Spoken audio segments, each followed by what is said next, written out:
Hi there, my name's Art Mancino, and I'd like to talk to you about a specific part of the brain called the Reticular Activating System. And this is a part of the brain that right now is very popular amongst a lot of the motivational speakers, and for good reason. It's responsible for, among other things, focus, awareness, arousal, consciousness, all things that the mind needs in order to stay interested in a subject.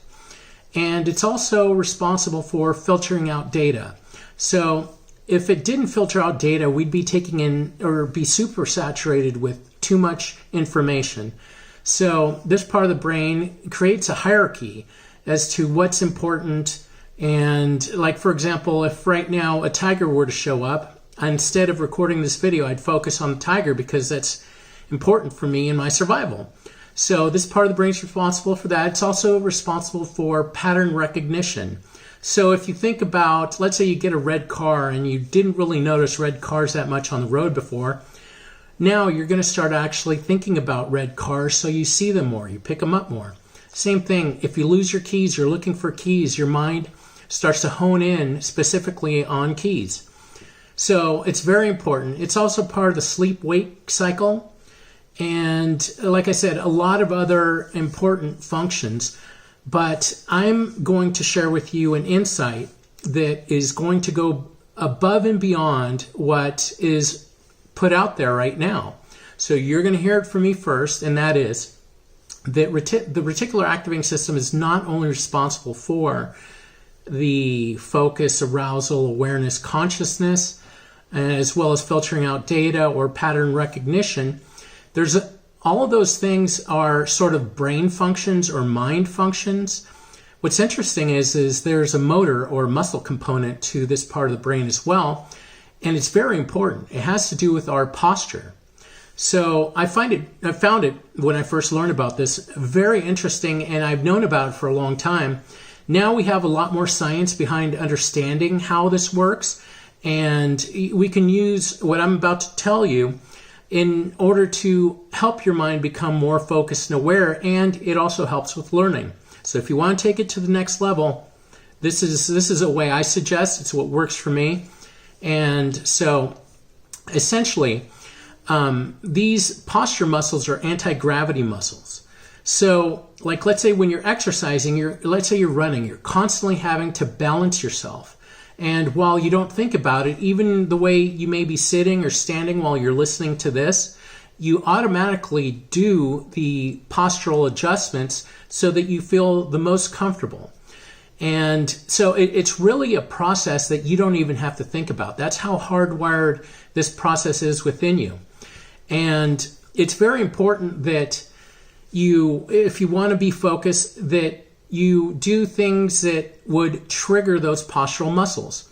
So there's some specific exercises that are more specific to firing off these postural muscles, and I'll go into that in another video. But right now, basically, I want to get through to you that you can use exercise to focus the mind, and look into that. It's very important. I always suggest, like, let's say if you have a life goal or something important to think about in your life, like a big decision, you want to move somewhere, get a different job, etc., etc. I always recommend you do this thinking after about 45 minutes of intense exercise. So not only are you recruiting the reticular activating system to focus more, but you're also sending more blood and oxygen to your brain.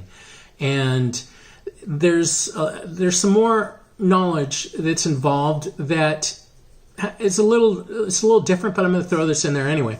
So whenever you have an epiphany of sorts, or a great understanding that you think, wow, is this possible? What's great about thinking about things while you're, let's say, doing aerobic exercise on a treadmill, elliptical, whatever, you can't stop breathing. And the reason why I bring this up is because you'll have an epiphany. There are two things that can happen. One, you have this great realization and you feel all this potential that's possible.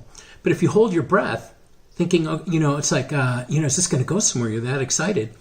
If if you hold your breath, the idea and the propagation of the ideas that come from that, like maybe the next step that you would follow in order to make your epiphany a greater reality, those die off. Your thoughts actually die off if you hold your breath in anticipation. Now, because you're exercising, you don't have the option to stop breathing, and you constantly are breathing. So what's happening is you still leave open the possibility of having further thoughts that would create this idea or give you new ideas to further implement the idea that you had, and it sort of branches off, like fractals. The fractalization of this idea continues. So that's why I always recommend, think about these things about 45 minutes after, doing some moderate to intense exercise, preferably intense, and you'll find that thinking becomes a lot easier. It's not only because you're recruiting the reticular activating system, but also the breathing, the circulation, and not to mention, one of the greatest senses that we have is called mechanoreception.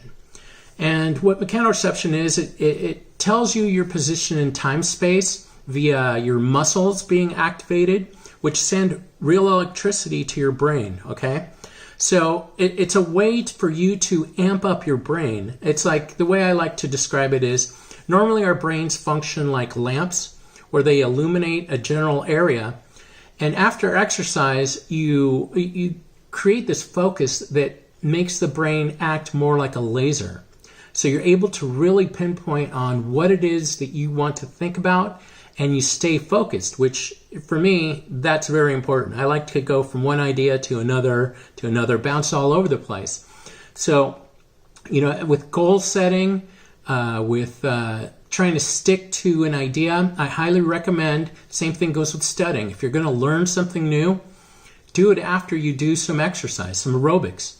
And that's all I have to share for now, and I will share a lot more information hopefully soon. Be well. Join me on the ascending path towards consciousness, evolution, revolution.